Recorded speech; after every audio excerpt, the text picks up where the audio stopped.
கர்த்தர் இப்படியாக பூமியை சிருஷ்டித்து உருவாக்கி அவைகளை, அந்த ஜீவன்களை, இந்த பூமியில் இருக்கிற ஜீவன்களை, கடல்வாழ் ஜீவன்களை அவர்களுக்கு தேவையான ஆகாரம் தந்து போஷித்து பாதுகாத்து வழி நடத்தி வருகிறார். அது மட்டுமல்ல, அவைகள் ஜீவனை கொடுப்பதும் எடுப்பதும் கர்த்தரே என்று இந்த வேத பகுதி சொல்லப்பட்டிருக்கிறது. கர்த்தர் பெரியவராய் இருக்கிறார். அவர் மிக மிக பெரியவர். அவர் சர்வ வல்லமை உள்ளவர். சர்வ லோகத்தையும் படைத்தவர். அவர் எப்படி படைத்தார்? வானம் எப்படி இருக்கிறது, பூமி எப்படி இருக்கிறது, அதில் உள்ளவைகள் எப்படி இருக்கிறது, அதன் தன்மை என்ன என்று படைத்த அவரால் சொல்லி வைக்கப்பட்டிருக்கிறது.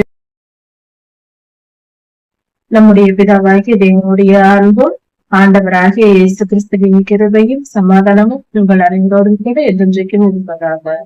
தலைப்பு: நான் உன்னை விட்டு விலகுவதும் இல்லை, உன்னை கைவிடுவதும் இல்லை. சங்கீதம் 104 அதிகாரம் 24 வசனம் முதல் 34 வசனம். கர்த்தர் பூமியிலிருந்து ஆகாரம் உண்டாயிருக்கும்படி பூமியில் இருக்கிற மிருகங்கள், பறவைகள், மனிதர்கள் போன்ற எல்லா ஜீவ ஜந்துக்களுக்கும், உயிருள்ள எல்லா உயிரினங்களுக்கும் ஆகாரம் தேவைப்படுகிறது. அதற்கு ஆகாரம் உண்டாகும்படிக்கு, அவைகள் உணவுக்கு கிடைப்பதற்காக, உயிர்களுக்கெல்லாம் உணவு கிடைப்பதற்காக பூமியிலிருந்து பயிர் வகைகளை முளைப்பிக்க பண்ணுகிறார். தாவரங்களை முளைப்பிக்க பண்ணுகிறார். செடிகள், கொடிகள், மிகச்சிறிய புல் பூண்டுகளில் இருந்து பெரிய மரங்கள் வரைக்கும் கர்த்தரே இவைகளை எல்லாம் முளைப்பிக்க பண்ணுகிறார். மிருகங்களுக்கு புல்லையும் மனிதர்களுக்கு பயிர் வகைகளையும் இந்த பூமியிலிருந்து முளைக்க வைக்கிறார். கர்த்தரே இதை செய்கிறார். ஒரு விவசாயி நிலங்களில் விதை விதைக்கலாம், அதை காவல் காக்கலாம், தண்ணீர் பாய்ச்சலாம், எல்லாம் செய்யலாம். ஆனால் முளைப்பிக்க பண்ணுகிறவர், அந்த விதைகள் முளைத்து வர வேண்டும் என்றால் அது கர்த்தருடைய திருக்கரங்களில் இருக்கிறது. அவரே அதை முளைக்க வைக்கிறார். மனிதர்களுக்கும் மிருகங்களுக்கும் உயிரினங்கள் எல்லாவற்றிற்கும் பசி இல்லாமல் உணவு கிடைக்கும்படியாக கர்த்தர் இப்படியாக அந்த காலம் முதல் இன்று வரை என்றென்றும் நமக்கு தந்து ஆசீர்வதிக்கிறார். பூமியின் பயிர்களை முளைக்க வைத்து நம்மை ஆசீர்வதித்து நம் பசியை போக்குகிறார்.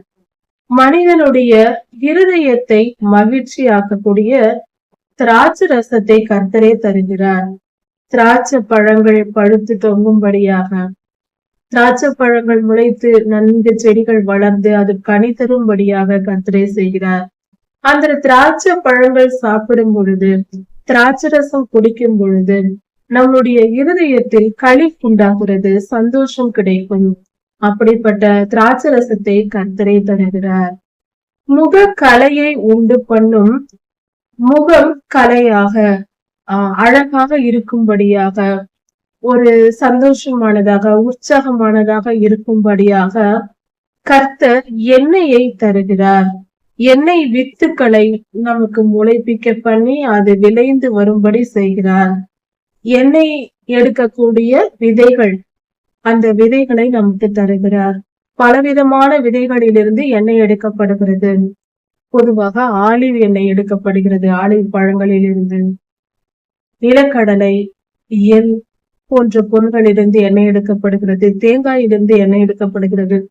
இப்படிப்பட்ட எண்ணெய்கள் நமக்கு உணவுக்கு பயன்படுத்தும் பொழுது நம்முடைய முகம் பிரகாசமாக கலையானதாக இருக்கும் என்று வேதம் சொல்லுகிறது.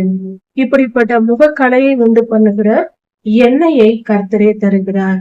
எண்ணெய் வித்துகளை விளைவித்து அதன் மூலம் நம்மை சந்தோஷப்படுத்துகிறார். மனிதனுடைய இருதயத்தை ஆதரிக்கும், அதாவது ஆதரவு கொடுக்கும், உதவி செய்யும், மனதுக்கு இதம் தரக்கூடிய, சந்தோஷம் தரக்கூடிய ஆகாரத்தை, தானியங்கள், பருப்பு வகைகள், காய்கறிகள் போன்ற நாம் சந்தோஷமாய் சாப்பிடக்கூடிய உணவுப் பொருள்களையும் கர்த்தரே இந்த பூமியிலிருந்து விளைவிக்க பண்ணுகிறார். அவைகள் விளைந்து வருவதற்கு கர்த்தரே ஆசீர்வதிக்கிறார். அந்த செடிகள் முளைப்பதற்கும், அவைகள் முளைத்து செடி வளர்ந்து அது பலன் தருவதையும் கர்த்தரை நியமிக்கிறார். கர்த்தரே ஆசீர்வதித்து பழகி பெருக பண்ணுகிறார். அதனால் நாம் அதை எடுத்து புசித்து சமாதானமாய் சந்தோஷமாய் இருக்கிறோம். கர்த்தருடைய விருட்சங்கள், கர்த்தர் படைத்த மரங்களும் அவர் நாட்டு வைத்த கேதுரு மரங்கள், லீபனோனில் இருக்கிற கேதுரு மரங்களும் சாரத்தினால் நிறைந்திருக்கும். அது செழிப்பாய் வளர்ந்திருக்கும். மரங்களையும் கர்த்தரே முளைப்பிக்க பண்ணி அதை செழிப்பானதாக வைக்கிறார். இது இன்னொரு பொருளையும் குறிக்கும். ஒன்று, மரங்களை கர்த்தர் சிருஷ்டிக்கிறார் என்றும், ஆவிக்குரிய அர்த்தத்தின்படி பார்க்கும் பொழுது மரங்கள் என்பது மனிதர்களை குறிக்கும். கர்த்தர் தம்முடைய பிள்ளைகளை அவரே படைத்து அவர்களை போஷித்து செழிப்பானவர்களாக வளர்க்கிறார். தம்முடைய ஊழியக்காரர்களாக தம்முடைய பிள்ளைகளை தெரிந்து கொண்டு அவர்களை பாதுகாத்து அவர்களை போஷித்து அவர்களை செழிப்பானவர்களாக, அவர்கள் தமக்கு பயன்படுகிற நல்ல ஊழியர்களாக அவரை உருவாக்குகிறார் என்கிற பொருளும் இதற்கு உண்டு. இப்படி மரங்கள் நிறைந்த அடர்ந்த பகுதிகளில், அந்த மரங்களில் கிளைகளில் குருவிகள் வந்து கூடு கட்டும். தேவதார விருட்சங்களின் மேல் கொக்குகள் வந்து குடியிருக்கும். கர்த்தரே இப்படி செழிப்புள்ள மரங்களை உருவாக்குகிறார். பறவைகளும் குருவிகளும் வந்து வாழுவதற்கு இடமாக அவைகள் இருக்கும். உயர்ந்த மலைகள், பர்வதங்கள், வரையாடுகள் மேய்வதற்கும், கற்களால் பாறைகளால் நிறைந்த மிகப்பெரிய மலைகள், குழி மூசல்கள் வாழ்வதற்கும் இடமாக இருக்கும். கர்த்தரே இப்படிப்பட்ட இடங்களை உருவாக்கியவர்.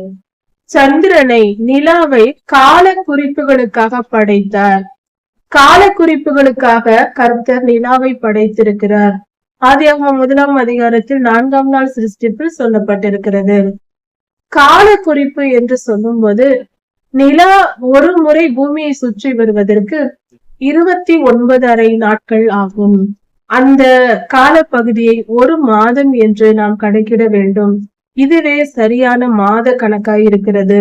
இப்படி 12 மாதங்கள் கடந்தால் அது ஒரு வருடமாக சொல்லப்படுகிறது.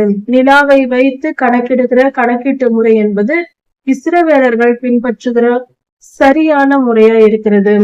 இன்று ஒவ்வொரு தேசத்திற்கும் ஒவ்வொரு இடங்களுக்கும் வேறு வேறு விதமான கால குறிப்புகள் இருந்தாலும் இஸ்ரவேலர்கள் பயன்படுத்துகிற காலம் வேதாகமத்தின்படி மிகச் சரியானதாக இருக்கிறது. பெரும்பாலும் மிகவும் பொருந்தத்தக்கதாய் இருக்கிறது. சூரியன் தன் அஸ்தமனத்தை அறியும். சூரியன் எந்த நேரத்தில் அஸ்தமனம் ஆக வேண்டும், அதன் சுழற்சியை அதற்கு தெரியும். அப்படி என்று சொல்லும் பொழுது சூரியனும் சுழன்று கொண்டுதான் இருக்கிறது. பூமி சூரியனை சுழலுகிறது என்பது உண்மை.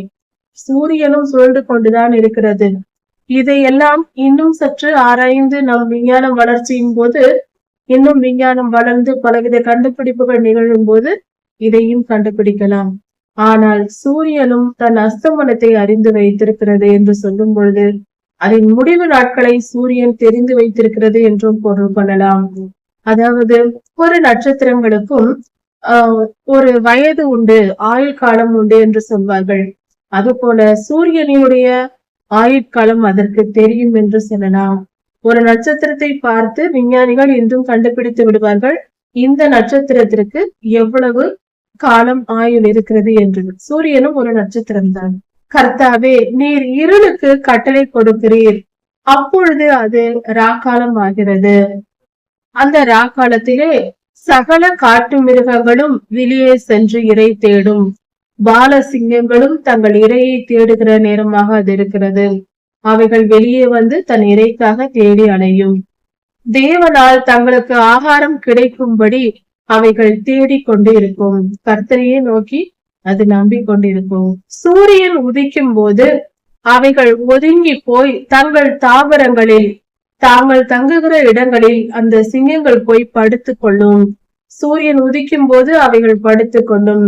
சூரியன் மறையும் போது அவைகள் இரவு நேரங்களில் வெளியே வந்து வேட்டையாடும். இது சிங்கங்களின் சுபாவமாய் இருக்கிறது. காட்டு மிருகங்கள் எல்லாம் காலையில் சூரியன் உதிக்கும் போது அவை எல்லாம் ஓடி போய் தங்கள் தங்கும் இடங்களில் சேர்ந்து கொள்ளும். அந்த நேரத்தில் மனிதனானவன் காலையில் எழும்பி தன் தேவைகளுக்காக, இறைக்காக வெளியே சென்று உழைத்து விட்டு மாலையில் சூரியன் அஸ்தமிக்கும் போது வீடு திரும்புவான். அப்படி மனிதர்கள் வீடு திரும்பும் நேரத்தில் அதன் பின்பாக இரவு நேரம் வந்த பின்பு காட்டு மிருகங்கள் வெளியே சென்று இரை தேடும். பகல் நேரங்களில் மனிதர்கள் வெளியே செல்வதும் இரவு நேரங்களில் காட்டு மிருகங்கள் வெளியே செல்வதும் மாறி மாறி நடக்கின்றன. இதையெல்லாம் கர்த்தரே ஏற்படுத்தி வைத்திருக்கிறார். கர்த்தாவே, உன்னுடைய சிருஷ்டிப்பு எவ்வளவு ஞானமானது, எவ்வளவு பெரியதாய் இருக்கிறது.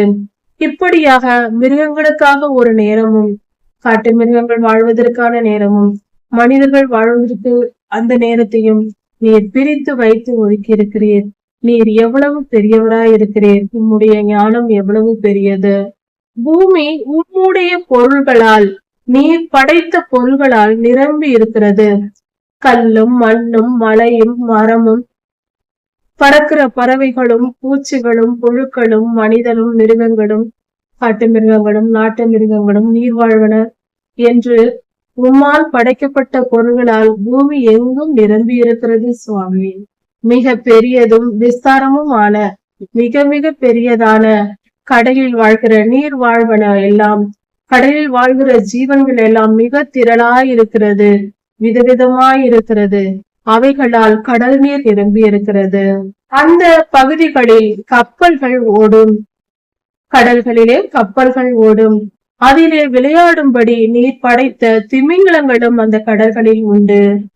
ஏற்ற நேரத்தில் எங்களுக்கு ஆகாரம் கிடைக்கும் என்று அந்த நீர் வாழும் ஜந்துக்கள் எல்லாம் உம்மை நோக்கி காத்திருக்கிறது சுவாமி. அவைகளெல்லாம் உம்மிடத்தில் காத்திருந்து தங்கள் ஆகாரத்தை பெற்றுக் கொள்கின்றன. கொடுக்க அவைகள் எல்லாம் வாங்கிக் கொள்ளும். நீர் கொடுக்கும் போது அவைகள் எல்லாம் வாங்கிக் கொள்ளும். தங்கள் வாயை திறந்து திருப்தியாக புசிக்கும். நீர் உம்முடைய கையை திறக்கும் போது அவைகள் தங்கள் வாயை திறந்து பெற்றுக்கொண்டு ஆகாரம் புசித்து திருப்தியாகும்.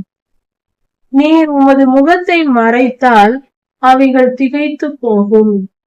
அந்த நீர் வாழும் ஜந்துக்கள், அதன் சுவாசத்தை நீர் எடுத்து போட்டால் அவைகள் எல்லாம் இறந்து போய், அதன் மூச்சு காற்றை, அதன் உயிரை, கடல்வாழ் ஜீவன்களின் உயிர்களை நீர் எடுத்து போட்டால் அவைகள் எல்லாம் இறந்து மண்ணுக்கு திரும்பும், மண்ணோடு மண்ணாக மக்கி போகும். நீர் உம்முடைய ஆவியை அனுப்பும் பொழுது அவைகள் சிருஷ்டிக்கப்படும். நீர் கட்டளையிடும் பொழுது, உம்முடைய ஆவி அங்கு வரும் பொழுது அவைகள் எல்லாம் சிருஷ்டிக்கப்படும். நீர் பூமியின் ரூபத்தையும் புதிதாக்குகிறீர். பூமியின் ரூபமும் மாறுகிறது, புதிதாகிறது. கர்த்தருடைய மகிமை என்றென்றைக்கும் விளங்கும். கர்த்தாவே, உம்முடைய மகிமை என்றென்றும் விளங்கும். உமக்கு என்றென்றும் புகழ்ச்சி உண்டாகும். உம்முடைய செயல்கள் உமக்கு மகிழ்ச்சியை உண்டாக்கும். உம்முடைய செயல்களை நீர் பார்த்து மகிழ்ந்திருப்பீர். நீர் பூமியை நோக்கி பார்த்தால், கர்த்தாவே, நீர் பூமியை நோக்கி பார்க்கும் போது அவைகள் அதிர்ந்து போகும். நீர் பர்வதங்களை தொட்டால் அது புகைய தொடங்கும். நீர் தொட்டால் போதும் அவைகள் புகைய தொடங்கும், எரிமலைகள் வெடிக்கும். நான் உயிரோடு இருக்கும் வரைக்கும் கர்த்தரை துதித்து பாடுவேன், அவரை புகழ்ந்து மகிமைப்படுத்துவேன். நான் இருக்கும் வரைக்கும் தேவனை கீர்த்தனம் பண்ணுவேன், பாடி மகிழ்ந்திருப்பேன். நான் கர்த்தரை தியானிக்கும் தியானம் எனக்கு இன்பமாய் இருக்கும். நான் கர்த்தருக்குள் மகிழ்ந்திருப்பேன், அவருக்குள் சந்தோஷமாய் இருப்பேன். பாவிகள் பூமியிலிருந்து அழிந்து போவார்கள், துன்மார்க்கர் இனி இல்லாமல் போவார்கள். துன்மார்க்கர் இனி இருக்க மாட்டார்கள். என் ஆத்துமாவே கர்த்தரை ஸ்தோத்திரி. அல்லேலூயா. கர்த்தர் இப்படியாக பூமியை சிருஷ்டித்து உருவாக்கி அவைகளை, அந்த ஜீவன்களை, இந்த பூமியில் இருக்கிற ஜீவன்களை, கடல்வாழ் ஜீவன்களை அவர்களுக்கு தேவையான ஆகாரம் தந்து போஷித்து பாதுகாத்து வழி நடத்தி வருகிறார். அது மட்டுமல்ல, அவைகள் ஜீவனை கொடுப்பதும் எடுப்பதும் கர்த்தரே என்று இந்த வேத பகுதி சொல்லப்பட்டிருக்கிறது. கர்த்தர் பெரியவராய் இருக்கிறார். அவர் மிக மிக பெரியவர். அவர் சர்வ வல்லமை உள்ளவர், சர்வ லோகத்தையும் படைத்தவர். அவர் எப்படி படைத்தார்? வானம் எப்படி இருக்கிறது, பூமி எப்படி இருக்கிறது, அதில் உள்ளவைகள் எப்படி இருக்கிறது, அதன் தன்மை என்ன என்று படைத்த அவரால் சொல்லி வைக்கப்பட்டிருக்கிறது. அதுவே இந்த வேதாகம பகுதியா இருக்கிறது. இந்த வேத வசனங்களை விசுவாசித்து கர்த்தரை நாம் அறிந்து கொண்டு புரிந்து கொண்டு கர்த்தரை கனப்படுத்தி கர்த்தருக்கு மகிமையை செலுத்தி நாமும் ஆசீர்வாதத்தை பெற்றுக் கொள்வோம். சங்கீதம் 105 1 முதல் 23 வசனங்கள் வரை. கர்த்தரை துதித்து பாட வேண்டும். நாம் எல்லோரும் கர்த்தரை துதித்து பாடி அவருடைய நாமத்தை பிரஸ்தாபப்படுத்த வேண்டும். எல்லோருக்கும் தெரியும்படி கர்த்தருடைய நாமத்தை சொல்ல வேண்டும். அதாவது கர்த்தரை புகழ்ந்து அவருடைய செய்கைகள் எப்படிப்பட்டவைகள், அவர் எப்படிப்பட்டவர், அவருடைய நாமத்தின் வல்லமை எப்படிப்பட்டது, அவர் பெயர் சொன்னால் நோய்கள் குணமாகும், அவர் பெயர் சொன்னால் பிசாசுகள் தொழித்து எல்லாம் அழிந்து போகும், தீமை அழியும், நன்மை உண்டாகும் என்று கர்த்தருடைய செயல்கள், அவருடைய வல்லமைகளை பற்றின உண்மைகளை பொய்யாய் கற்பனை செய்து சொல்வதல்ல, உண்மையாய் உள்ளதை உள்ளபடி நாம் எல்லோருக்கும் சொல்ல வேண்டும், வெளிப்படுத்த வேண்டும், மூடி மறைக்க கூடாது, எல்லோருக்கும் வெளிப்படுத்த வேண்டும். கர்த்தர் எப்படிப்பட்ட செயல்களை செய்கிறார், அவருடைய செயல்கள் எவ்வளவு வல்லமை உள்ளது, அவருடைய செயல்கள் எப்படிப்பட்ட நீதி உள்ளது, அவர் எவ்வளவு கிருபை உள்ளவராய் நமக்கு கிருபை செய்கிறார், அவர் நம்மை பாதுகாக்கிறார் என்று கர்த்தருடைய செயல்களை பற்றி எல்லோருக்கும் நாம் சொல்ல வேண்டும். கர்த்தரை பாடி அவரை கீர்த்தனம் செய்ய வேண்டும், கர்த்தரை பாட வேண்டும், இசை கருவிகள் வாசித்து கர்த்தருக்கு மகிமையை செலுத்த வேண்டும், ஆடி பாடி கர்த்தருக்கு மகிமையை செலுத்த வேண்டும். அப்படி செய்து அவருடைய அதிசயங்களை எல்லாம் தியானித்து பேசுங்கள். கர்த்தர் செய்கிற அதிசயங்கள், அற்புதங்கள், அவர் எவ்வளவு அதிசயமானவர் என்பதை குறித்து தியானித்து, அதை முதலில் புரிந்து கொண்டு வேதத்தை தியானித்து, அவர் நமக்கு செய்கிற செயல்களை எல்லாம் தியானித்து அதை புரிந்து கொண்டு அதை பற்றி ஒருவருக்கொருவர் பேச வேண்டும். கர்த்தருடைய பரிசுத்த நாமத்தை குறித்து நாம் மேன்மை பாராட்ட வேண்டும், பெருமைப்பட வேண்டும். கர்த்தரின் நாமத்தை நான் அறிந்து வைத்திருக்கிறேன், கர்த்தருடைய நாமம் எனக்கு எவ்வளவு பாதுகாப்பாய் இருக்கிறது, கர்த்தருடைய பெயரை சொல்லி நான் எவ்வளவு பாதுகாப்பாய் இருக்கிறேன், கர்த்தருடைய பெயர் எனக்கு தெரிந்திருப்பதினால் அவருடைய பெயரை பயன்படுத்தி என் நோய்கள் குணமாக்குகிறேன், என் பிரச்சனைகளை நீக்கிக் கொள்கிறேன், அவருடைய நாமத்தை துதித்து பாடுவதினால் நன்மையை பெற்றுக் கொள்கிறேன், அவருடைய பெயரை பயன்படுத்தி பிசாசுகளை துரத்துகிறேன் என்று கர்த்தருடைய நாமத்தின் வல்லமையை புகழ்ந்து பாடி மகிமைப்படுத்த வேண்டும். கர்த்தருக்கு மகிமையை புகழ்ச்சியை செலுத்த வேண்டும். கர்த்தருக்கு நாம் பெருமை பாராட்ட வேண்டும். கர்த்தருடைய பெயரை கொண்டு நாம் பெருமை பாராட்ட வேண்டும். அவர் பிள்ளைகள் நாம் என்பதை பெருமை பாராட்ட வேண்டும். ஆண்டவராகிய இயேசு கிறிஸ்துவின் பெயரை சொல்லி அவருடைய பிள்ளைகள் நாங்கள் என்று பெருமை பாராட்ட வேண்டும். அவருடைய பெயர் எங்களிடத்தில் இருக்கிறது, அதனால் நாங்கள் பிசாசுகளை துரத்துவோம். கர்த்தருடைய பெயர், இயேசு கிறிஸ்துவின் பெயர் எங்களுக்கு கொடுக்கப்பட்டிருக்கிறது என்று பெருமை பாராட்டி உற்சாகம் அடைய வேண்டும், பெருமை பாராட்ட வேண்டும். கர்த்தரை தேடுகிறவர்களின் இருதயம் மகிழ்வதாக. கர்த்தரை தேடி புகழ்ந்து எப்பொழுதும் கர்த்தரை தியானிக்கிற மனிதர்கள், கர்த்தர் மேல் அன்பாய் இருக்கிறவர்கள், கர்த்தரை நேசிக்கிறவர்கள், அப்படிப்பட்டவர்களுடைய இருதயம் மகிழ்ந்திருக்கட்டும். கர்த்தரை தேடுகிறவர்கள் என்றென்றும் மகிழ்ந்திருப்பார்கள், சந்தோஷமாய் இருப்பார்கள். அப்படியே இருக்க வேண்டும். அதாவது கர்த்தரை தேடுகிறவர்கள் எப்பொழுதும் சந்தோஷமாய் இருக்கட்டும். கர்த்தரையும் அவர் வல்லமையையும் தேட வேண்டும். எப்பொழுதும் கர்த்தரை தேட வேண்டும். அப்படி என்றால் கர்த்தரை தேடுதல் என்றால் வேத வசனங்களை தியானிப்பது, அதை புரிந்து கொண்டு அதற்கு கீழ்ப்படிந்து நடப்பது, கர்த்தரை துதித்து பாடுவது, கர்த்தரை நோக்கி ஜெபிப்பது, கர்த்தருடைய ஊழியர்கள் சொல்லுகிற செய்திகளை கேட்பது, அது டிவி இருக்கலாம், செல்போன் இருக்கலாம், எந்த வகையிலாவது கர்த்தருடைய வார்த்தையை கேட்டு தெரிந்து கொள்ள ஆசையாய் இருப்பது, இவைகளே கர்த்தரை தேடுதல் என்பதாகும். கர்த்தருக்கு மகிமையை செலுத்துவது, சபைகளில் கர்த்தரை துதித்து பாடுவது, இவையெல்லாம் கர்த்தரை தேடுவது. கர்த்தரையும் அவர் வல்லமையையும் நாடுங்கள். கர்த்தருடைய வல்லமையை பெற்று கொள்ள விரும்ப வேண்டும். கர்த்தாவே, வரங்களாலும் உம்முடைய அபிஷேகத்தினாலும் உம்முடைய வல்லமையினாலும் என்னை நிரப்பும், உமக்காக உம்முடைய சித்தத்தை செய்ய நான் ஆவலாய் இருக்கிறேன் என்று கேட்டு கர்த்தரிடத்தில் அவருடைய வல்லமையை பெற்றுக்கொண்டு நாம் கர்த்தருக்கு பிரயோஜனம் உள்ளவர்களாய் வாழ வேண்டும். கர்த்தருடைய சமூகத்தை நித்தமும் தேட வேண்டும். நித்தமும் என்றால் எப்பொழுதும், காலை மாலை இரவு என்று நேரம் இல்லாமல் எப்பொழுதும் கர்த்தருடைய சமூகத்தை தேட வேண்டும். எப்பொழுதும் கர்த்தரை நினைத்து கொண்டு அவரை எப்பொழுது தேடலாம், கர்த்தரை நோக்கி எப்பொழுது ஜெபிக்கலாம், வேதம் வாசிக்கலாம், எப்படி ஊழியம் செய்யலாம், கர்த்தரை எப்பொழுது இந்த காரியங்கள் எல்லாம் செய்யலாம் என்று ஆவலாய் இருக்க வேண்டும். கர்த்தருடைய விருப்பங்களை நிறைவேற்ற ஆசையாய் அலைந்து திரிந்து கொண்டிருக்க வேண்டும். எப்பொழுது இதை செய்யலாம், எப்பொழுது அதை செய்யலாம், கர்த்தர் இந்த காட்டிலே எனக்கு கொடுத்திருக்கிறார், அதை எப்படி செய்யலாம் என்று வாஞ்சையாய் நாடி தேட வேண்டும். கர்த்தரால் தெரிந்து கொள்ளப்பட்ட ஆபிரகாமின் சந்ததியே, அவருடைய வம்சமான யாக்கோபே, கர்த்தரை தேடு. ஆபிரகாமின் வம்சத்தாரே, யாக்கோபின் புத்திரரே. அப்படி என்றால் ஆபிரகாமின் சந்ததியார் என்றால் விசுவாச சந்ததி.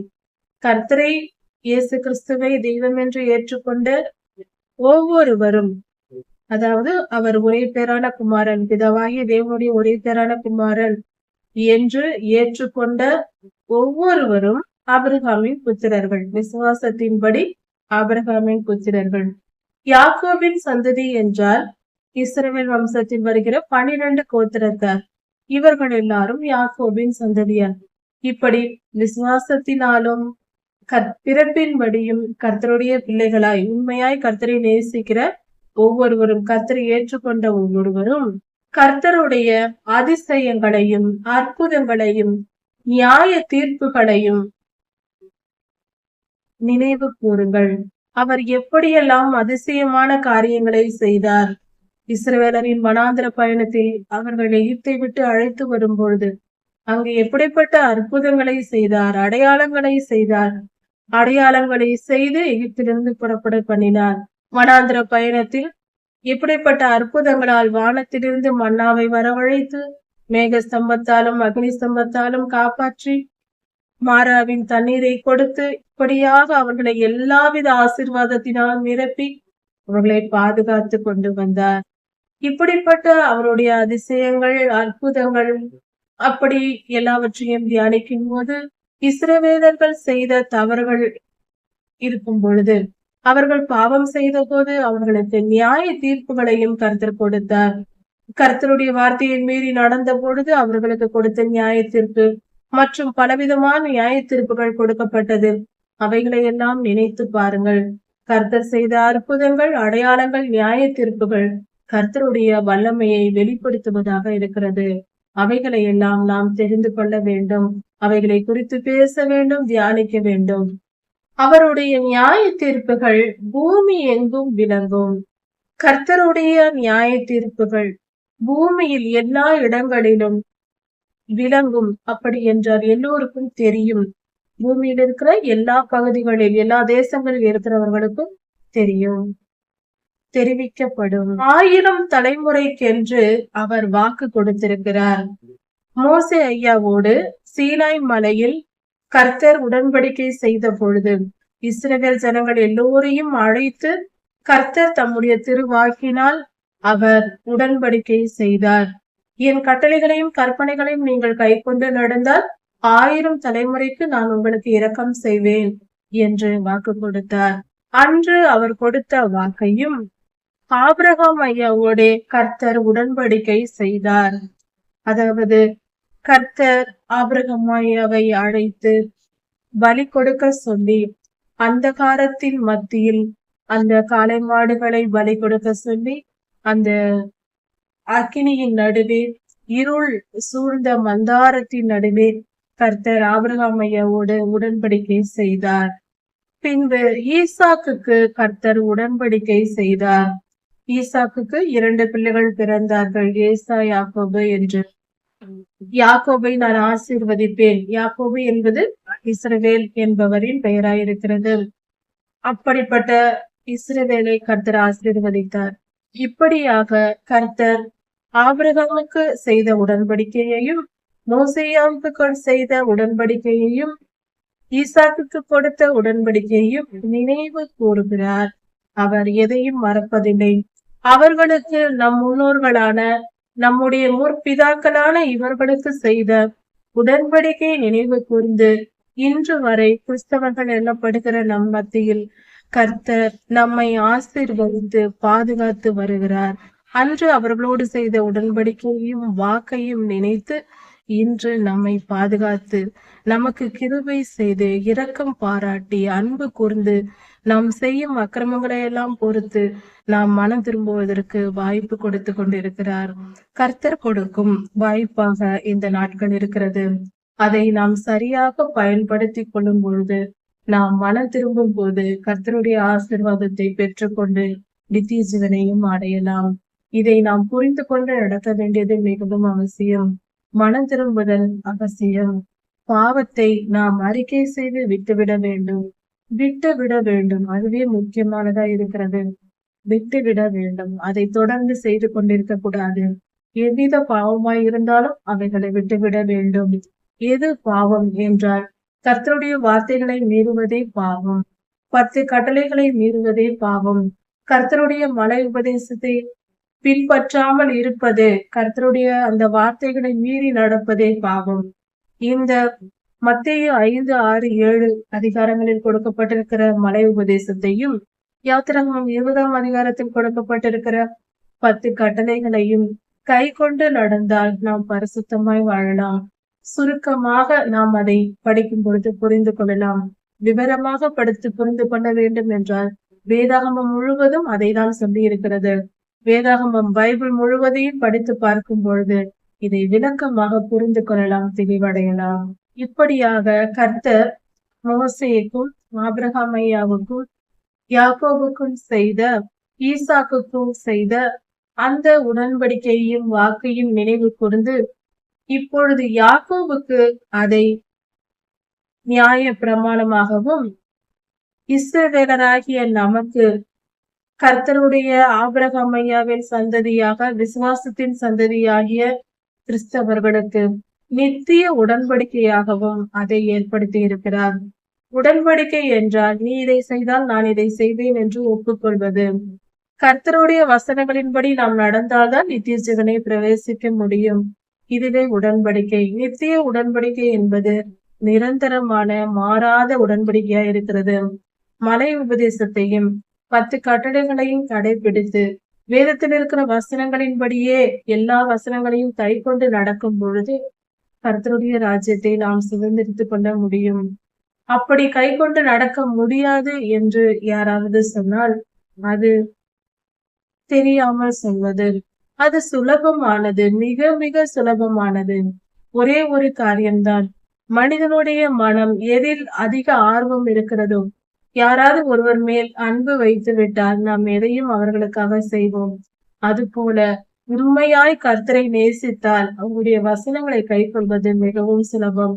கர்த்தரை நேசிக்காதவர்களுக்கு ஒரு வசனத்தை கை கொள்வது கூட கடினமாக தான் இருக்கும். கர்த்தரை நேசித்தால் அவருடைய உதவி நமக்கு கிடைக்கும் போது, அவருடைய பரிசுத்த ஆவியானவரின் பலன் கிடைக்கும் போது சுலபமாக வேத வசனத்தின்படி பரிசுத்தமாய் வாழ முடியும். கை கொண்டு நடக்க முடியும். அவரே உதவுவார். நம்முடைய பலன் போதாது, ஆனால் கர்த்தரே வந்து உதவி செய்வார். என்னால் நம்மால் கண்டிப்பாக கடைபிடித்து வாழ முடியும். இப்படியாக கர்த்தர் நம்மோடு நித்திய உடன்படிக்கையை ஏற்படுத்தி உங்களுடைய சொந்த சொத்தான அந்த தேசத்தை, கானான் தேசத்தை உங்களுக்கு தருவேன் என்று கர்த்தர் சொல்லுகிறார். கர்த்தர் நம்மோடு கூட உடன்படிக்கையை உறுதிப்படுத்தி அவர் சொல்வது என்னவென்றால், நான் உங்களுக்கு இந்த தேசத்தை தருவேன், கானான் தேசத்தை தருவேன் என்று சொல்கிறார். இது பரம கானானை குறிக்கும். பரம கானான் என்பது பரலோக ராஜ்யம், நித்திய ஜீவனை குறிக்கும். நாம் கர்த்தரோடு சேர்ந்து வாழப்போகிற வாழ்க்கையை நமக்கு தருவேன் என்று சொல்கிறார். வேத வசனத்தை கை கொண்டு நாம் வாழும் பொழுது, அவருடைய வழிகளில் நாம் வாழும்போது, அவருக்கு பிரியமான சட்ட திட்டங்களை கை கொண்டு அதன்படி நாம் நடக்கும் பொழுது, பரலோக சட்ட திட்டங்களை நாம் கை கொள்ளும் பொழுது இந்த பூமியில் அதை கற்றுக்கொண்டு அதன்படி வாழும்போது பரலோகத்தை அடைவது சுலபம். கர்த்தர் நம்மை எடுத்துக்கொள்வார். அதுவே கர்த்தருடைய உடன்படிக்கையாய் இருக்கிறது. நித்திய உடன்படிக்கை என்பது கர்த்தருடைய வசனங்களை நாம் கைக்கொண்டு நடக்கும்போது, கர்த்தருக்கு பிரியமாய் வாழும்போது கர்த்தருடைய ராஜ்யத்தை அடையலாம். கர்த்தருடைய வசனங்களை நாம் படிக்க தொடங்கும் போது அதை புரிய வைப்பதும் பரிசுத்த ஆவியானவரே. அதை கடைபிடித்து நடக்க நமக்கு உதவி செய்வதும் கூட இருந்து வழி நடத்துவதும் பரிசுத்த ஆவியானவரே. பரிசுத்த ஆவியை பெற்றிருக்கும் பொழுது நாம் பரிசுத்தமாய் வாழ முடியும் வேத வசனத்தின்படி. அதனால் பரிசுத்தமான பரலோகத்தையும் அடைய முடியும். இஸ்ரவேலரின் வனாந்திர பயணத்தில் அவர்கள் புறப்பட்டு செல்லும் பொழுது, கானானுக்குள் போகும் பொழுது, அவர்கள் கொஞ்ச ஜனங்களாய் இருந்தார்கள், கொஞ்சமான பேர்களாய் இருந்தார்கள். அவர்கள் ஒரு தேசத்தை விட்டு இன்னொரு தேசத்திற்கும், இன்னொரு தேசத்தை விட்டு இன்னொரு தேசத்திற்கும் இப்படியாக நகர்ந்து சென்று கொண்டே இருந்த நிரந்தரமான இருப்பிடம் இல்லாத பரதேசிகளாய் இருந்தார்கள். அப்படி என்றால் நிரந்தரமான வீடு கட்டி வாழாதவர்களாய் இருந்தார்கள். அப்படி அவர்கள் இருக்கும் பொழுது, அவர்கள் ஒரு ராஜ்யத்தை விட்டு இன்னொரு ராஜ்யத்திற்கு போகும் பொழுது, அங்கிருந்த ராஜாக்களாலும் இந்த காரியம், இங்கு கொடுக்கப்பட்டிருக்கிற காரியம் ஆபிரகாம் ஐயாவுக்கும் ஈசாக்குக்கும் நடந்த காரியமா இருக்கிறது.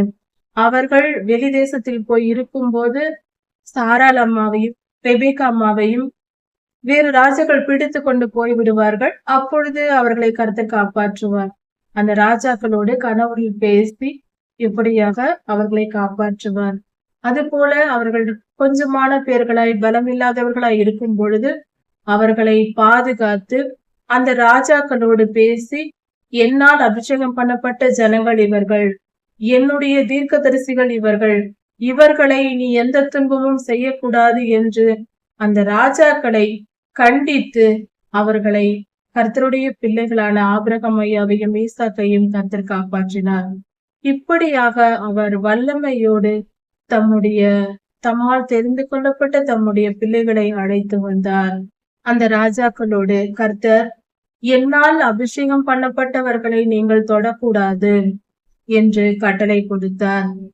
என்னுடைய தீர்க்கதரிசிகளுக்கு நீங்கள் தீங்கு செய்யாதிருங்கள் என்றும் அந்த ராஜாக்களுக்கு கர்த்தர் கட்டளை கொடுத்தார். தம்முடைய பிள்ளைகள் எங்கு சென்றாலும் அங்கு சூழ்ந்திருப்பவர்கள் அவர்களை கண்டு பயப்படும்படியாக கர்த்தர் பாதுகாத்து வந்தார் தம் பிள்ளைகளை. மற்ற ராஜாக்களும் மற்ற ராஜ்யங்களும் தம்முடைய ஜனங்களை ஒடுக்கும்படி அவர் இடம் கொடுக்கவில்லை. இப்படி அந்த ராஜாக்கள் தம்முடைய ஜனங்களை ஒடுக்கும் பொழுது கர்த்தர் தம் ஜனங்களுக்காக எழும்பி நின்று அந்த தேசங்களில் பஞ்சத்தை வரவழைத்து அப்பம் என்னும் ஆதரவுகோலை முறித்து போட்டார். அதனால் அந்த ராஜாக்கள் நடுங்கினார்கள். இப்படியாக ஆபிரகாம் ஐயாவையும் அவரது குமாரனான ஈசாக்கையும் இஸ்ரவேலையும் கர்த்தர் காப்பாற்றினார். அதன் பின்பாக இஸ்ரவேலின் குமாரரான யோசேப்பை கர்த்தர் எகிப்துக்கு அடிமையாக விற்கப்பட்டு கொண்டு போனார். இப்படியாக 17 வயதில் யோசேப் ஐயா எகிப்துக்கு கொண்டு போகப்பட்டார். அவர் கர்த்தருடைய வசனத்தை அறிந்து கொள்ளும் வரைக்கும் 13 வருடங்கள் அடிமைத்தனத்திலும் சிறையிருப்பிலும் புடமிடப்பட்டார். கர்த்தருடைய வசனத்துக்கு கீழ்ப்படிந்து அவர் முழுமையாய் அறிந்து கொண்டு கர்த்தருடைய சித்தத்தை புரிந்து கொண்ட பின்பு கர்த்தர் அவரை ஒரே நாளில் விடுதலையாக்கினார். இப்படியாக யோசேப்பையாவுக்கு நடந்தது. 13 வருடங்கள் கர்த்தர் புடமிட்டார் யோசேப்பையாவை. யோசேப்பையா சிறையில் இருக்கும் பொழுது அவரது கால்களை இரும்பில் அடைத்து வைத்தார்கள். இரும்பினால் சங்கிலியால் கட்டி வைத்தார்கள். கர்த்தருடைய வசனம் அவரை புடமிட்டது. கர்த்தர் சொன்ன காரியங்கள் நிறைவேறும் அளவும் அப்படியாக அவர் இருந்தார். இப்படிப்பட்ட துன்ப நிலையில் இருந்த யோசேப்பையாவை கர்த்தர் கட்டளை கொடுத்து விடுதலையாக்கினார். அப்பொழுது எகிப்தின் ராஜா யோசேப்பை தன் அரண்மனைக்கு அழைத்து வந்து தன் தேசத்தின் ஜனங்களுக்கெல்லாம் அதிபதியாக்கி உயர்ந்த ஸ்தானத்தில் உட்கார வைத்தார். தனக்கு அடுத்த நிலையில் உட்கார வைத்தார். அப்பொழுது எகிப்தின் ராஜாவின் அதிகாரிகளை எல்லாம் ஆளும் பொறுப்பு யோசேப்பையாவுக்கு வந்தது. யோசேப்பையா எகிப்தை அரசாண்டார். இப்படியாக கர்த்தர் அவரை ஆசீர்வதித்தார். இப்படி நடக்கும் பொழுது யோசேப்பையாவின் காலத்தில் இஸ்ரவேல் அங்கு புறப்பட்டு வந்தார். எகிப்துக்கு வந்து காமின் தேசத்தில் குடியிருந்தார். அங்கே அவர் பரதேசியாய் தங்கியிருந்தார். இப்படியாக கர்த்தருடைய வழி நடத்துதல் இருந்தது. கர்த்தர் ஆபிரகாமையாவுக்கு கொடுத்த வாக்கை இன்று வரை, இந்த நாள் வரை நிறைவேற்றிக் கொண்டிருக்கிறார். இனியும் நிறைவேற்றுவார். கர்த்தர் எப்பொழுதும் மறக்க மாட்டார். அவர் செய்த உடன்படிக்கையை மீறவும் மாட்டார். கர்த்தர் நல்லவர். அவரது உடன்படிக்கைக்கு நாம் இடம் கொடுத்து அதை ஏற்றுக்கொண்டு நாம் பங்குள்ளவர்களாகவும் அவருடைய ஆசீர்வாதத்தையும் பெற்றுக் கொள்வோம். சங்கீதம் 105 24 முதல் 46 வசனங்கள் வரை. கர்த்தர் இஸ்ரவேலரை எகிப்தில் பலுகி பெருக செய்தார். யோசேப்பு ஐயாவின் காலத்திற்கு பிறகு அப்பொழுதிலிருந்து 430 வருடங்கள் இஸ்ரவேலர் எகிப்திலே பலுகி பெருகினார்கள். அப்படி பெருகி இருந்த காலத்திலே கர்த்தர் எகிப்தியர்களை விட இஸ்ரவேலரை பெருக பண்ணியிருந்தார். அப்பொழுது எகிப்தியர்கள் இஸ்ரவேலரின் மேல் பொறாமைப்பட்டு இஸ்ரவேலரை பகைக்கும்படி கர்த்தரை செய்தார். எகிப்தியர்கள் இஸ்ரவேலரை பகைக்கவும் அவர்களுடைய ஊழியக்காரரை வஞ்சனையாய் நடத்தவும் கர்த்தரே செய்தார். இப்படியாக எகிப்தியருக்கும் இஸ்ரவேலருக்கும் வெறுப்பும் பகையும் வந்தது. கர்த்தர் அவர்களை பிரித்தெடுக்கும்படியாக, இஸ்ரவேலரை தமக்கென்று பிரித்து எடுத்து கொண்டு போகும்படியாக இப்படியாக கர்த்தர் செய்தார். எகிப்தியரின் இருதயத்தை மாற்றினார். கர்த்தரை மாற்றினார். இஸ்ரவேலரை வெறுக்கவும் அவர்களை பகைக்கவும் எகிப்தியர்கள் இப்படியெல்லாம் செய்யும்படியாக எகிப்தியரின் இருதயத்தை கர்த்தர் மாற்றினார். கர்த்தர் செய்ய நினைக்கிற காரியங்கள் ஞானமானவைகள். சில நேரம் அது நமக்கு புரியாததா இருக்கும். ஆனால் இஸ்ரவேலரை பெருக பண்ண வேண்டும் என்பதற்காக கர்த்தர் எகிப்தை விட்டு பிரித்தெடுக்க மனம் வைத்தார். தமக்கென்று தனியாக ஒரு ஜனமாக ஏற்படுத்த வேண்டும் என்பதே தேவ சித்தமாய் இருந்தது. அதற்காக கர்த்தர் இப்படியாக செய்தார்.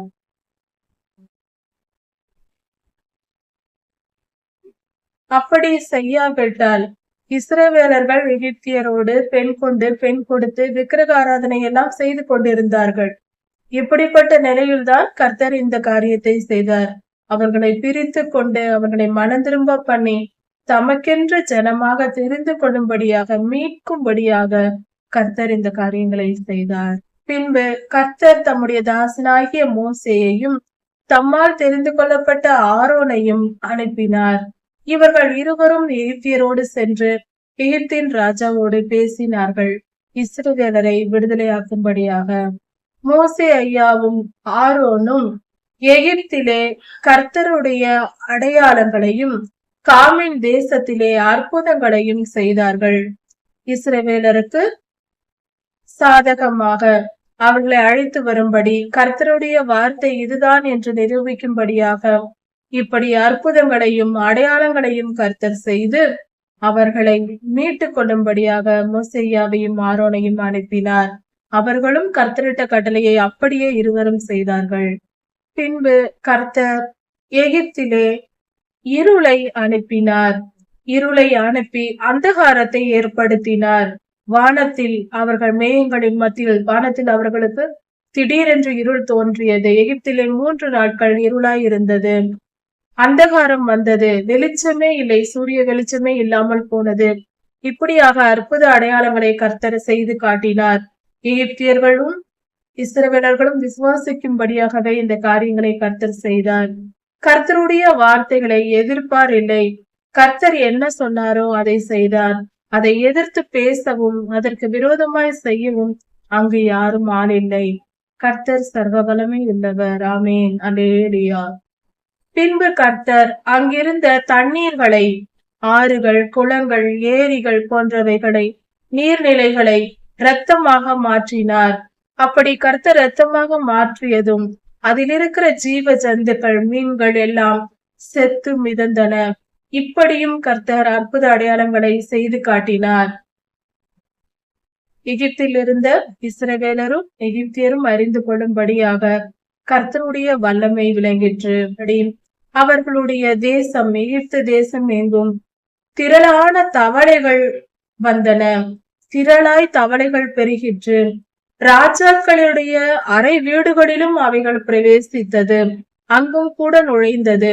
அதிகமான தவளைகள் அவர்களை சூழ்ந்து கொண்டது. அவர்களுடைய பாத்திரங்களின் மேலும், சமையல் அறைகளிலும், படுக்கும் அறைகளிலும், எங்கும் அவர்கள் உடலின் மேலும் ஏறி சென்றது. இப்படி திரளான தவளைகள் அவர்கள் தேசம் எங்கும் இருந்தது. கர்த்தர் கட்டளையிட இப்படியாக நடந்தது. பின்பு கர்த்தர் கட்டளையிட அவர்கள் தேசம் எங்கும் வண்டுகளும் பேன்களும் வந்தது. வண்டுகள் திரளாய் வந்து நிரம்பியது.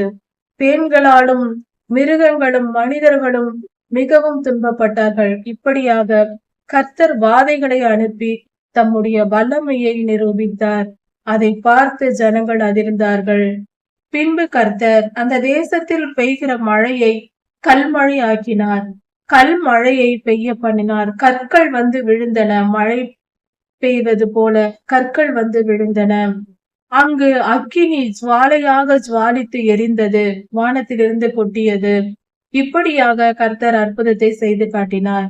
இது எப்படி நிகழும் என்றால், தொலைவில் உள்ள எரிமலைகள் வெடிக்கும் பொழுது அதற்குட்பட்ட சுமார் 5 கிலோமீட்டர் வரைக்கும் அந்த எரிமலையிலிருந்து விழும் கற்களும், கருங்கற்கள், அந்த மலை வெடிப்பதினால் சிதறுகிற கற்களும், அதற்குள் இருக்கிற லாவா என்னும் நெருப்பு குழம்பும் வெளியே வருவதினாலும் அக்கினி கற்கள் அக்கினியாகவும் கற்களாகவும் மேலிருந்து வானத்திலிருந்து விழுவது போல நமக்கு தோன்றும். ஆனால் அது வெகு தொலைவில் இருக்கிற, சிறிது தொலைவில் இருக்கிற எரிமலை வெடிப்பதினால் இப்படி நடக்கும். கர்த்தர் இப்படியாக எரிமலை வெடிப்பை உண்டு பண்ணி இந்த காரியத்தை செய்தார். இப்படி கல்மழையும் அக்கினியும் வந்து தேசத்தை பட்சித்தது, விழுந்து அழித்து கொண்டிருந்தது. அவர்களுடைய திராட்சை செடிகளும் மரங்களையும் கர்த்தர் அழித்து போட்டார். அவைகள் எல்லாம் அழிந்து போனது. அந்த தேசத்தில் இருந்த அத்தி மரங்களை அழித்தும் மற்ற மரங்களை முறித்தும் போட்டார். கர்த்தர் இப்படியாக செய்தார். அது மட்டும் அல்லாமல் அந்த தேசத்தில் வெட்டி கிளிகளும் பச்சை புழுக்களும் வந்து தேசத்தில் உள்ள பூண்டுகளையும் செடிகளையும் பயிர் வகைகளையும் அழித்து போட கர்த்தர் கட்டளையிட்டார். இப்படியாக வெட்டுக்கிளிகள் பெருகியது, பச்சை புழுக்கள் பெருகியது. இதனால் பயிர்கள் சேதமானது, பூண்டுகள் எல்லாம் அழிந்து போனது. இப்படியாக நிலத்தின் கனிகளை தின்று போட்டது. அது மட்டும் அல்லாமல் கர்த்தர் அந்த தேசத்தில் உள்ள தலைச்சன்களை எல்லாம் அழித்து போட்டார். ஒவ்வொரு வீட்டிலும் இருந்த தலைச்சன் பிள்ளைகளை சங்கரித்தார். அந்த பிள்ளைகள் இறந்து போனார்கள். யார் யார் மூத்த பிள்ளைகளாக, முதற் பிறந்த பிள்ளைகளாக இருக்கிறார்களோ அவர்களை கர்த்தர் அழித்து போட்டார். அது மட்டும் அல்லாமல் ஆடு மாடுகளில் முதலில் பிறந்த முதலீற்று எல்லாவற்றையும் கர்த்தர் அழித்து போட்டார், சங்கரித்து போட்டார். கால்நடைகளிலும் சங்கரித்து போட்டார். அப்பொழுது அவர்களை வெள்ளியோடும் பொன்னோடும் புறப்பட பண்ணினார். எகிப்திலிருந்து புறப்பட செய்தார் கர்த்தர். புறப்பட்ட இஸ்ரவேல் கோத்திரத்தில் பலவீனப்பட்டவர்கள் ஒருவரும் இல்லை. எல்லோரும் பலமுள்ளவர்களாக, கர்த்தரால் ஆசீர்வதிக்கப்பட்டவர்களாக இருந்தார்கள். எகிப்தியர்கள் எல்லாம் இஸ்ரவேலருக்கு பயந்திருந்தார்கள். அதனால் இவர்கள் புறப்பட்ட பொழுது இவர்கள் எப்படியாவது போனால் போதும் என்கிற நிலையில் அவர்கள் மகிழ்ந்தார்கள். எகிப்தியர்கள் சந்தோஷம் அடைந்தார்கள். இஸ்ரவேலர் புறப்படுவதை நினைத்து சந்தோஷப்பட்டார்கள். ஏனென்றால் இஸ்ரவேலரை குறித்து அவர்கள் மிகவும் பயந்திருந்தார்கள். இப்படி அவர்கள் வனாந்திரத்தில் புறப்பட்டு போகும்போது அதிகமான வெப்பம், வெயில் படுவதினால் அவர்கள் சோர்ந்து போகாதபடிக்கு மேக ஸ்தம்பத்தையும் மேகத்தை மறைவுக்காகவும் இரவை வெளிச்சமாக்குவதற்காக அக்கினியையும் தந்தார். ஒரு தூண் போல அக்கினி எழும்பி நின்றது. நெருப்பாய் மிக உயரமாய் வானம் வரைக்கும் அக்கினி தூண் போல நின்றது. அதன் வெளிச்சத்திலும் பனிக்குளிர் இல்லாமல் அதன் வெப்பத்திலும் கதகதப்பாக இஸ்ரவேலர்கள் இருந்தார்கள். கூடாரங்களில் தங்கியிருந்தார்கள். இப்படியாக மேகமும் அக்கினியும் அவர்களை பாதுகாத்தது. கர்த்தரை இவ்வாறாக பாதுகாத்து கொண்டார். அவர்கள் மாமிச உணவை கேட்டார்கள். கர்த்தர் காடைகளை கொடுத்தார். அவர்கள் கேட்டார்கள். கர்த்தர் காடைகளை கொடுத்தார். வானத்தின் அப்பத்தினாலும் தேவதூதர்கள் சாப்பிடுகிற மன்னா என்னும் உணவினாலும் அவர்களை போஷித்தார். 40 வருடங்கள் இப்படியாக அவர்களுக்கு கொடுத்து அவர்களை பாதுகாத்தார். அவர்கள் தாகமாய் இருக்கிறேன் என்றார்கள். கர்த்தர் கன்மலையை திறந்தார். வனாந்தரமாய் இருந்த பாலைவனமாய் வெறும் மணலாய் இருந்த அந்த இடம் கன்மலையை கர்த்தர் திறந்ததும் ஆராய் ஓடிற்று, செழிப்பான இடமாய் மாறிற்று. கர்த்தர் தம்முடைய தாசனாகிய ஆபிரகாமையும் அவருக்கு கொடுத்த வாக்கையும் நினைத்து பார்த்தார். அதை நினைத்து பார்த்து கர்த்தர் தம்முடைய ஜனத்தை களிப்போடும் கெம்பீர சத்தத்தோடும் சந்தோஷமாக உற்சாகமாக கெம்பீர சத்தத்தோடு பாடல் பாடிக்கொண்டு சந்தோஷமாக எகிப்தை விட்டு புறப்பட பண்ணினார். புறப்பட பண்ணி அவர்களை தம்முடைய வசனங்களை தம்முடைய கட்டளைகளின்படி நடக்கவும் அதற்கு கீழ்ப்படிந்திருக்கவும் வேண்டும் என்று சொன்னார். தம்முடைய கட்டளைகளை காத்து நடக்கவும் தம்முடைய நியாய பிரமாணங்களை கை கொள்ளவும் வேண்டும் என்று கர்த்தர் சொன்னார். அப்படி அவர்களுக்கு கட்டளை கொடுத்து அவர்களை அந்நிய தேசத்திற்கு கொண்டு போய் அந்நியர்களுடைய சுதந்திரத்தை அவர்களுடைய சொத்தை எடுத்து தம்முடைய பிள்ளைகளுக்கு கர்த்தர் கொடுத்தார். அவர்கள் பட்ட உழைப்பின் பலனை அவர்கள் நாட்டின திராட்சை பழ தோட்டத்தின் பலனை இவர்கள் புசித்தார்கள். அவர்கள் நட்ட மரங்களின் கனிகளை இவர்கள் புசித்தார்கள். தம்முடைய ஜனங்களுக்கு இப்படியாக கர்த்தர் கொடுத்து பாதுகாத்தார். கர்த்தர் பெரியவர். தம்மை நேசித்து தமக்கு கீழ்ப்படிந்து நடக்கிறவர்களுக்கு சர்வத்தையும் அவர் ஆளுகை செய்கிற தேவனாய் இருக்கிறபடியால் அவர் நம்மை பாதுகாக்கிறார். நம்மை நித்திய ஜீவனில் கொண்டு போய் சேர்ப்பார். ஒரு குறைவும் இல்லாத நிம்மதியான வாழ்வை தருவார். அவர் தரும் சந்தோஷமும் சமாதானமும் நிம்மதியும் வேறு யாராலும் தர முடியாது. கர்த்தர் தரும் சமாதானம் என்பது மிக மிக உயர்ந்தது. உலகத்தின் சமாதானம் வேறு, அது நிரந்தரமாய் இருக்காது. கர்த்தரை அண்டிக் கொண்டால் நாம் நிம்மதியாய் வாழலாம். நிம்மதி என்பதே மிக பெரிய சொத்து. ஒவ்வொரு மனிதனும் பெற வேண்டிய சொத்து நிம்மதி. அன்றாட உணவும் தங்கும் இடமும் உடுத்த உடையும் இருப்பது போல இவைகள் நிறைவாய் இருந்து நிம்மதியான வாழ்வு வாழ்வதே மனித வாழ்வின் பூரணமான வாழ்வாகும். அதிக பணம் சம்பாதிப்பது, பேர் புகழ் சம்பாதிப்பது, சொத்துக்களை குவிப்பது, பலர் பாராட்ட வாழ்வது இதெல்லாம் மனதிற்கு நிறைவை தராது. நம்முடைய அன்றாட தேவைகள் நிறைவாக்கப்பட்டு நிம்மதியாய் வாழ்கிற வாழ்க்கையே மிக உயர்ந்த வாழ்க்கை. அதுவே எல்லா மனிதனுக்கும் தேவையான வாழ்க்கை. அதுவே போதுமான வாழ்க்கை. அதிக பணமும் சொத்தும் பேரும் புகழும் தேவையில்லாதது. அதனால் ஒரு பலனும் இல்லை. அது காற்று குமிழ் போல.